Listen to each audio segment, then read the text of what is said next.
Hai guys, welcome back to my channel. Kembali lagi di channel gue dan kali ini kita bakal ngobrol sama salah seorang Indonesia yang sedang berada di luar negeri. Di mana? Langsung aja kita tanya. Halo Andrian, Halo Juma, apa apa kabar di kabar? sana? Aku baik di sini. Baik baik. Ya, Andrian bisa Udah kenalan lama di. ya nggak pernah ngobrol. Iya betul. Bisa kenalin dikit nggak? Andrian siapa? Terus sekarang aktivitasnya apa dan lagi di mana? So hi everyone. Nama gue Andrian. Di Indonesia, asalnya dari Tangerang. Dulu S1 gue di Universitas Mercu Buana Jakarta dan terus lanjut S2 di Polandia. Dan saat ini gue kerja dan tinggal di Belgia sebagai business analyst. Wow. Oke, so kali ini di hari ini kita bakal ngobrolin masalah kerja di Belgia. Bisa? Mhm. Oke. Nah, Andrian bisa ini nggak apa ceritain berapa lama udah di Belgia? Di Belgia sebenarnya belum lama sih, jadi Hmm. baru sekitar 1,5 tahun ya, karena gue datang ke sini tuh di 2019 Hmm. akhir, jadi ya baru 1,5 tahun.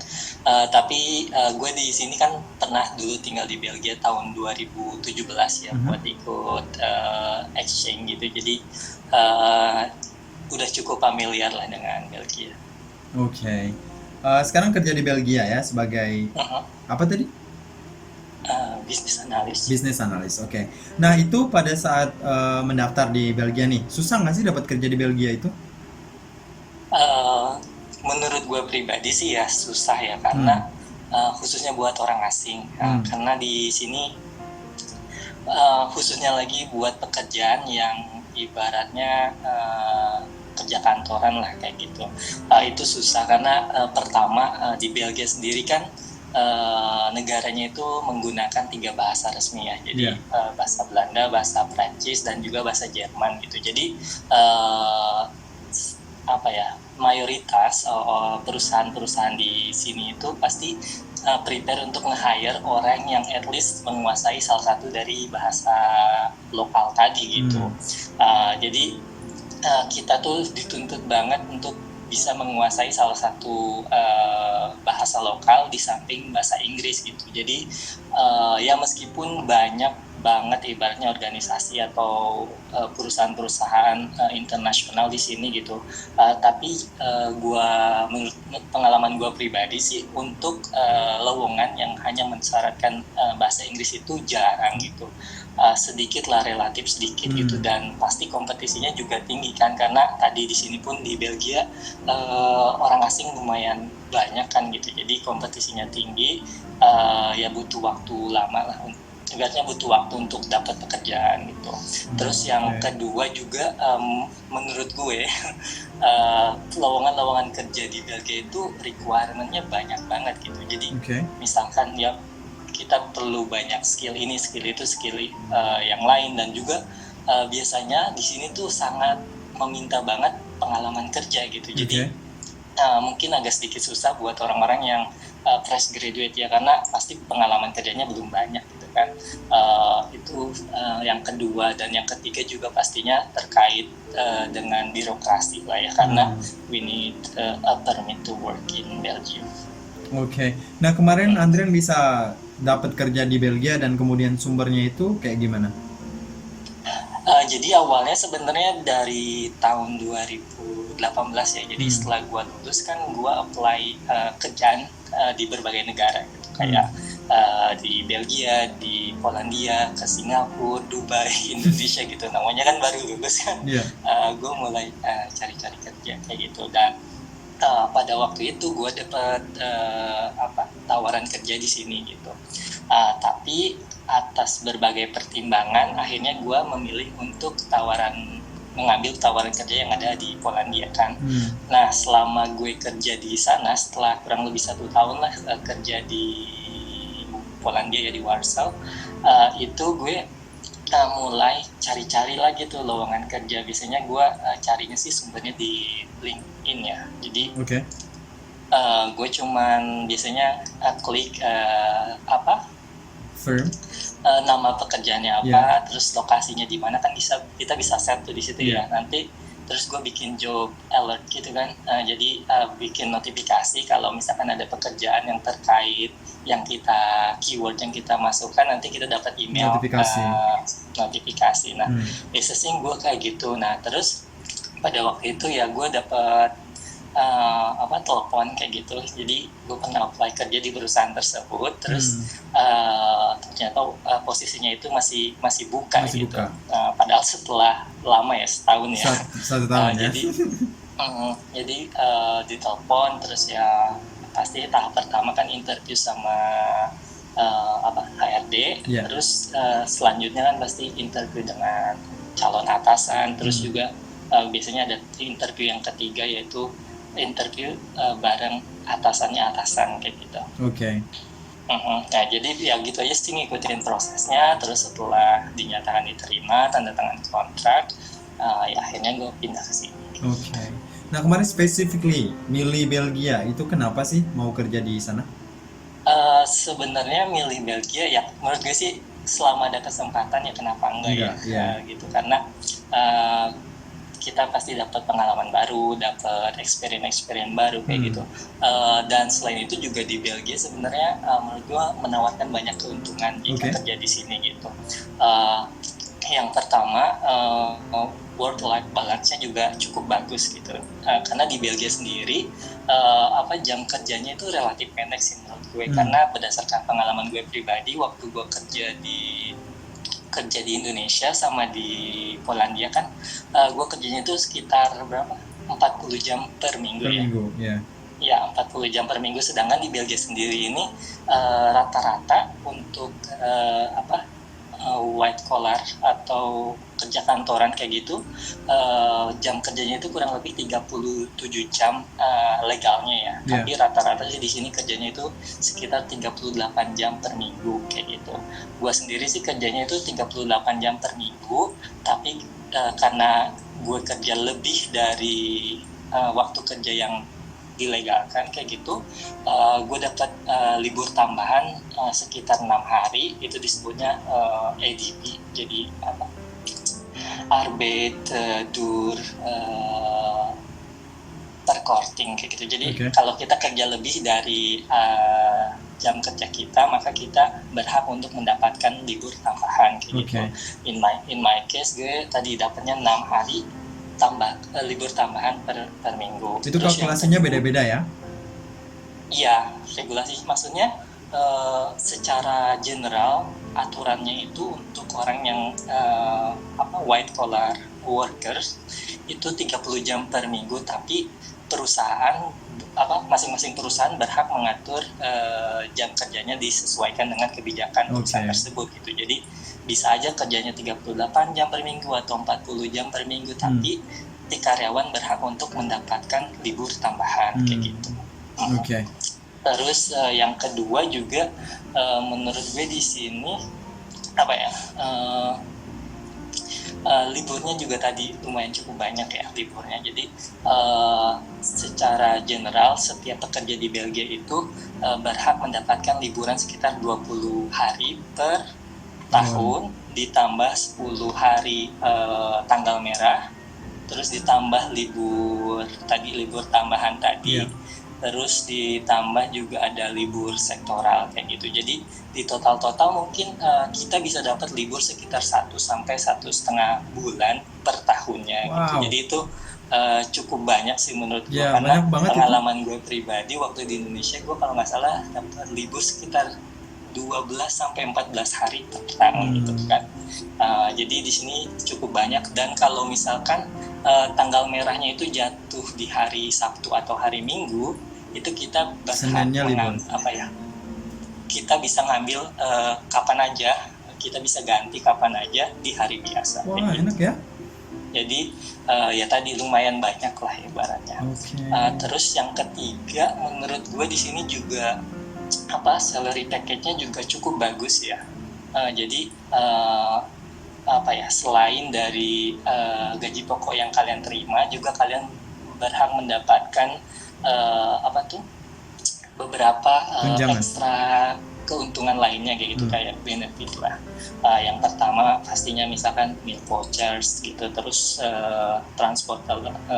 tunjangan transportasi gitu, terus juga asuransi hospitality insurance. Bahasa Indonesianya apa ya, hospitality insurance? Jadi kalau sakit ke rumah sakit itu kita ada asuransinya kayak gitu. Oh, kayak Terus juga rawat inap gitu. Rawat iya, inap rawat gitu. inap ya, rawat inap. Oke.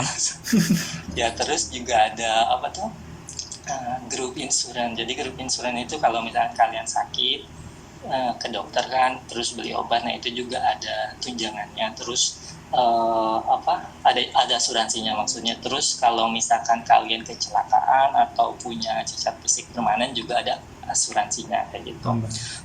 Terus juga ada pension plan pastinya, terus juga dapat tunjangan internet, terus juga dapat Nah sekarang kan kerja dari rumah ya, karena corona kita juga dapat tunjangan telework kayak gitulah, tunjangan kerja di rumah, serta juga ada biasanya perusahaan-perusahaan ngasih bonus corona lah gitu sekali, dalam bentuk sekali bonus gitu dikasih. Jadi secara general sih tadi salary package-nya bagus gitu. Jadi kita itu nggak cuma dapat gaji pokok, tapi juga ada tunjangan yang lainnya, kayak tadi misalkan meal voucher-nya sendiri secara general untuk orang yang white collar itu dapat meal voucher-nya sekitar 8 euro kan per hari ya. Jadi itu cukup banget sih menurut gue, karena gue pribadi misalkan untuk meal voucher gue selama sebulan itu bisa mengcover kebutuhan makan gue sekitar 2-3 minggu lah. Jadi cukup banget kan, namanya kerja di rumah kan. Iya. Kita paling sekali belanja bisa buat seminggu 8 euro, cukup banget buat sarapan, makan siang sama malam bahkan kayak gitu. Jadi cukup membantu lah gitu. Oke. Terus ya itu sih menurut gue mengapa kerja di BD, karena tadi menawarkan juga banyak keuntungan bagi si pegawai itu sendiri. Nyaman dan enak ya kerja di Belgia. Terus ada nggak enaknya nggak? Iya pastinya ada kayak gitu kan. Yang pertama sih menurut gue pajak di Belgia itu termasuk tinggi ya. Tinggi ya. Bahkan termasuk salah satu yang tertinggi di dunia gitu. Makanya ketika kalian misalkan mendapat tawaran kerja di sini, orang-orang sih lebih fokus benefit tambahannya apa nih gitu. Karena kalau gaji pokok dong potong pajaknya gede kan. Makanya tadi orang-orang lebih fokus cari additional benefit benefits apa yang ditawarkan oleh perusahaan kayak gitu. Terus apalagi ya enaknya, yang kedua mungkin yaitu kerja ya.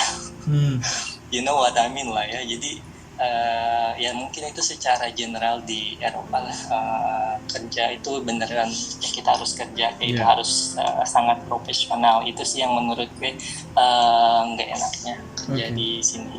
Dari segi komunikasi nyaman di sana, karena gue sempat kerja sama orang Eropa juga kan, sempat kerja di Polandia, dan agak berbeda tipe komunikasi orang pada saat dengan orang Indonesia dan juga dengan orang Eropa itu berbeda gitu. Ada iya pastinya di sini kan ya kitanya direct communication ya. Jadi benar-benar lo mau apa gitu, harus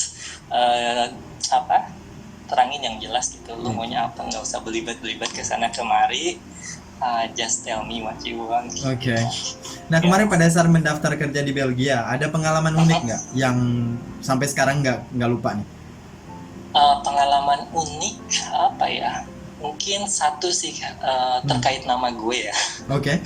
Kan gue biasa dipanggil Andrian ya, which is not my first name ya. Sedangkan kalau di Eropa kan biasanya kalau nama pertama itu ya nama panggilan lo kayak gitu kan.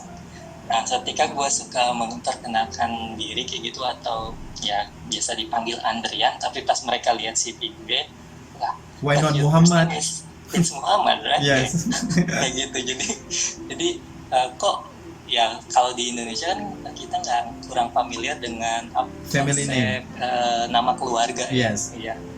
Kalau di sini kan baca nama pertama itu nama lo, nama selanjutnya nama keluarga. Kalau di Indonesia kan kita punya 2 nama atau 3 nama, itu nama kita semua gitu, dan kita biasanya nama panggilan ya tergantung, waktu kecil dipanggilnya nama yang mana kayak gitu kan. Dan in my case kan kalau gue dipanggilnya Andrian gitu udah dari kecil gitu.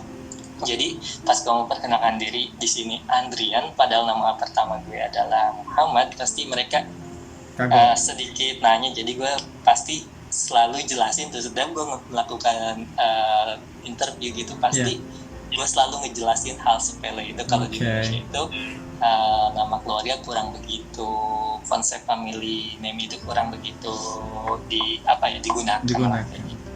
Gue bakal lebih susah kayaknya kalau di sana ya, karena gue nggak ada name sama kayak cuma single name. Dia bilang, do you have family? Mereka bakal mikir kayak gitu kayaknya. Oke. So gimana hidup di Belgia? Hidup di sini secara general sih menurut gua kualitas hidupnya cukup baik ya, ibaratnya, karena di sini juga tadi social security-nya juga bagus gitu kan, karena di sini kalau orang yang misalkan kehilangan pekerjaan itu masih bisa mendapatkan gaji sampai 75% dari gaji kita sebulan kayak gitu, gaji pokok kita sebulan dari pemerintah kayak gitu. Terus juga kalau kita misalkan punya anak kan, itu anak kita punya tunjangan hingga kalau nggak salah sampai umur 18 atau 24 tahun ya. Mungkin besarannya pun beda gitu. Jadi dan di sini juga menurut gue orang Belgia yang pertama relatif welcome sih terhadap orang asing ya.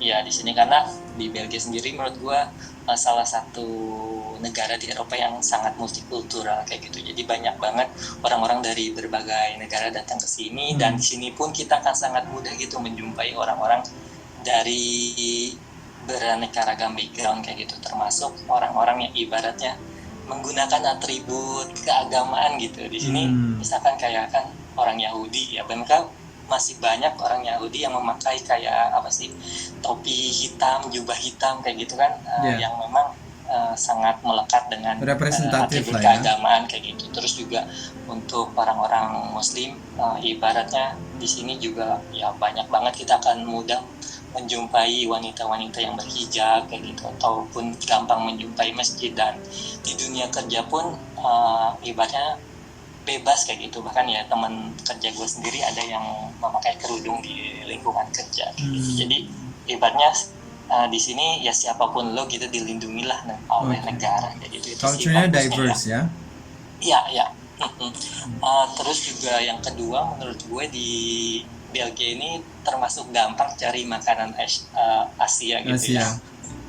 Ya karena pengalaman gue waktu tinggal di Polandia misalkan, waktu itu kan ibaratnya agak susah ya gitu. Maksudnya produk-produknya masih terbatas. Nah kalau di sini menurut gue sangat mudah gitu, mau nyari apa sambal, mau nyari apapun ibaratnya lebih gampang lah carinya kayak gitu. Terus yang ketiga juga akses ke kesehatan juga menurut gue bagus banget sih di sini gitu. Jadi yang mau ke dokter gampang, difasilitasi gitu. Dengan baik ya berarti? Iya, difasilitasi dengan baik. Terus juga kalau beli obat juga dapat subsidinya kayak gitu.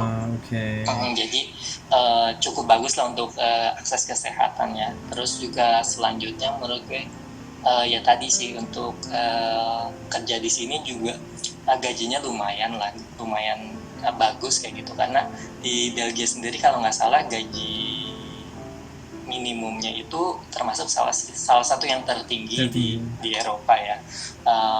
UMR jadi, ya UMR-nya juga itu yang termasuk yang salah satu yang tertinggi. Jadi lumayan lah kualitas hidupnya bagus.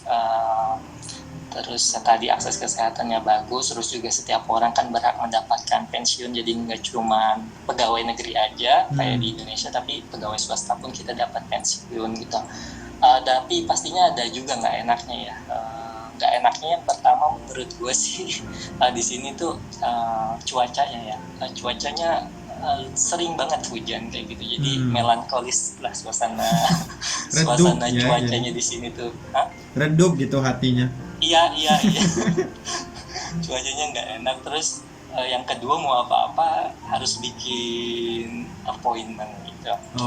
Kadang ya sebenarnya bagus sih ya gitu, tapi kadang suka gemes aja gitu kalau kita lagi penting banget tapi bikin appointment bulan ini tapi dapatnya bulan depan kayak gitu kan ya. Jadi suka gemes aja gitu. Terus yang ketiga juga menurut gue di sini ibaratnya untuk berteman itu agak susah ya. Karena mereka reserve kan menurutku ya. Mereka lebih ke pemalu. It takes some time gitu Yes. ya. Jadi agak susah, dan di sini pun kan kita sama tetangga ibaratnya benar-benar kayak orang asing kan. Paling ketemu cuma say hi ngobrol sebentar, tapi that's it gitu kan. Kita nggak, ibaratnya ya kalau lu kesini terus nggak punya keluarga, menurut gue it's totally normal kalau lu ngerasa sedikit kesepian gitu kadang-kadang kayak gitu. Dan terus juga di sini menurut gua mayoritas komunitas orang Indonesia juga relatif sedikit ya, nggak begitu banyak kayak misalkan kalau kita bandingkan dengan Belanda atau di Jerman kayak gitu kan, ibaratnya gampang banget gitu untuk ketemu komunitas orang Indonesia. Dan di sini menurut gue ya itu sedikit sih. Terus juga pelajar juga kurang begitu banyak, khususnya di kota gue ya. Mungkin di kota lain kayak di Brussels atau di Shen itu lebih banyak mahasiswa, atau di Leuven kayak itu tuh mungkin banyak, tapi kalau di kota gue sendiri kurang begitu banyak. Jadi ya gitulah, agak susah gitu untuk bersosialisasi lah gitu. Tapi terlepas dari itu kayak memang jaminan kualitas hidupnya bagus banget kan, dan juga kualitasnya ibaratnya ya cukup bagus lah. Lingkungannya juga enak gitu buat tadi kekurangannya memang tadi kita bayar pajak banyak gitu, tapi kembali lagi sebenarnya uangnya itu sebenarnya balik lagi ke masyarakat kok. Kayak misalkan untuk menjamin kualitas hidup orang di sini walaupun kehilangan pekerjaan atau punya banyak anak segala macam, tetap bisa hidup layak lah kayak gitu. Makanya menurut gue sih di sini ibaratnya orang yang kaya sama orang yang ibaratnya nggak punya itu gapnya nggak begitu parah ya, karena kalau lu penghasilan lu semakin tinggi, pajaknya juga semakin tinggi. Iya, jadi proporsional kalau menurutku ya. Iya, jadi gap apa sih namanya? Gap kualitas hidup seseorang itu kurang tidak begitu besar lah kayak gitu. Oke, so kalau seandainya ada yang dari Indonesia mau daftar atau mau kerja di Belgia, atau yang sekarang orang Indonesia yang lagi ada di Eropa mau daftar ke Belgia nih, ada advice dari Andrian nggak untuk meningkatkan chance bisa diterima kerja di Belgia? Menurut gue sih yang pertama bahasa ya, penting banget gitu. Jadi di sini itu kalian tadi seperti yang udah gue mention harus bisa menguasai salah satu bahasa di sini lah kayak gitu. Jadi sebelum, kalau misalkan kalian sekarang lagi kuliah di Belgia misalkan dan belum sempat belajar bahasa lokal kayak gitu secara intensif, lebih baik dipersiapkan dari sekarang kayak gitu. Karena ya tadi seperti yang gue udah bilang, mayoritas di sini itu sangat banget membutuhkan bahasa lokal di samping bahasa Inggris. Bahasa Inggris saja kurang begitu cukup karena hampir sebagian orang Belgia itu bahasa Inggrisnya bagus gitu. Jadi kalau kita cuma modal bahasa Inggris doang susah gitu. Itu sih menurut gue yang pertama, dipersiapkan bahasa. Terus yang kedua juga perbanyak pengalaman di dunia kerja gitu. Kalau misalkan masih kuliah, perbanyak kesempatan ikut internship kayak gitu, ataupun ibaratnya kerja sampingan kayak gitu, karena menurut gue itu akan sangat membantu banget untuk CV kalian dilirik oleh perusahaan. Terus yang ketiga mungkin ya konsisten dan tetap semangat sih menurut gue, karena tadi di sini tuh cari kerja lumayan susah, jadi kita harus konsisten untuk terus memperbaiki diri, untuk memperbaiki CV kita, terus juga untuk terus konsisten apply kerja gitu. Karena kan ya kalau menurut gue sih apply kerja ya apply aja gitu, nothing tulus kan gitu. Kalau diterima ya syukur, kalau nggak diterima belajar lagi, kita belajar hal baru kayak gitu kan.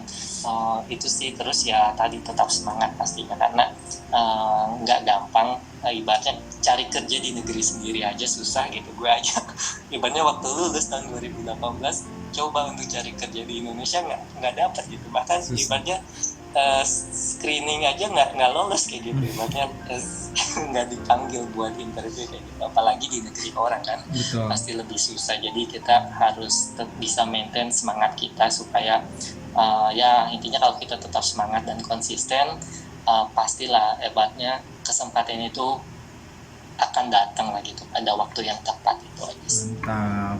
Ini informatif sekali ya, informasi dari Andrian. Mudah-mudahan teman-teman juga diberikan kemudahan untuk menjadi semangat dengan apa yang Andrian sampaikan.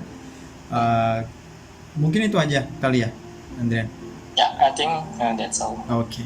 So teman-teman, itu aja dari Andrian. Kalau seandainya teman-teman pengen ngobrol langsung ke Andrian, silakan ke YouTube-nya, YouTube channel Andrian. Nanti di link description aku taruh. Karena di situ Andrian juga banyak upload tentang kehidupan dia di Belgia gitu. Jadi langsung aja komen dan juga jangan lupa subscribe channelnya Andrian. Ya, semoga teman-teman bisa dapat kerja di Belgia atau di Eropa dan bisa ketemu sama Andrian langsung. Oke, thank you teman-teman. Okay. Thank you Andrian. Thank See you. you. Yo, bye-bye.